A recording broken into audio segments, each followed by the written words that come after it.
Office খোলা আর বন্ধ করা ছাড়া কোনো কাজ নেই পাট অধিদপ্তরের রাজশাহী আঞ্চলিক কার্যালয়ের। কর্মকর্তারা একে একে বদলি হয়ে চলে যাওয়ায় দাপ্তরিক কার্যক্রম বন্ধ হয়ে গেছে। এখন একমাত্র অফিস সহকারী কেবল অফিস খুলে বসে থাকেন। কর্মকর্তার পদ খালি থাকায় তারও বেতন আটকে গেছে। রাজশাহী থেকে জিয়াউল গনি সেলিমের প্রতিবেদন। ছবি তুলে জিয়াউল গনি সেলিমের প্রতিবেদন। রাজশাহীতে পাট অধিদপ্তরের সহকারী পরিচালক ও মুখ্য পরিদর্শকের কার্যালয় ভবনের নিচতলায় একই ইউনিটে এ দুটি কার্যালয়ের কার্যক্রম চলে, অথচ প্রধান ফটকে ঝুলছে তালা। কর্মকর্তা বা কর্মচারীদের কেউই নেই। এই ভবনের দ্বিতীয় তলায় বিভাগীয় বস্ত্র কার্যালয়। সেখানকার অফিস সহকারী জানান, পাট কার্যালয়টি কখন খোলা বা কখন বন্ধ হয় তা বলাই মুশকিল। আপনি একদিনের জন্য ধরেন আসলেন, মাসে একবার বা 6 মাসে একবার এসে দেখলেন অফিস বন্ধ, বাট তার কর্মকর্তার এটা জানা উচিত যে একটা অফিস খোলা থাকা প্রয়োজন। তাহলে আমরাকে মাথা দেখতে হবে আগে।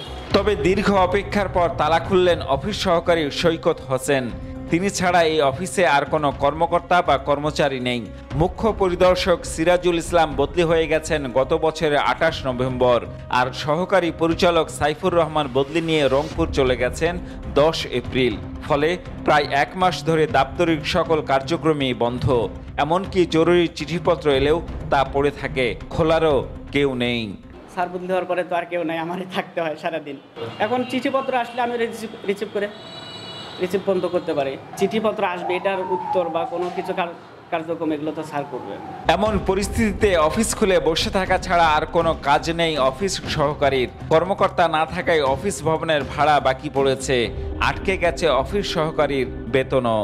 আমি কোনো কিছু সই করতে পারবো না বা কোনো কিছু আমি করতে পারবো না। আমার বেতন বিল ভাই হয়নি এখনো, কারণ আমার স্যার নেই। আমি তো এটা বেতন অনলাইনে বেতন, তারপরে তার আইডি পাসওয়ার্ড লাগে।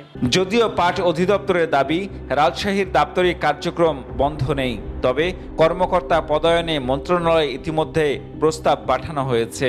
বদলির কাজটা করে মন্ত্রণালয়, বদলির কাজটা অধিদপ্তর করে না। আমরা অলরেডি আমাদের প্রস্তাব চলে গেছে মন্ত্রণালয় এটি দেওয়ার জন্য।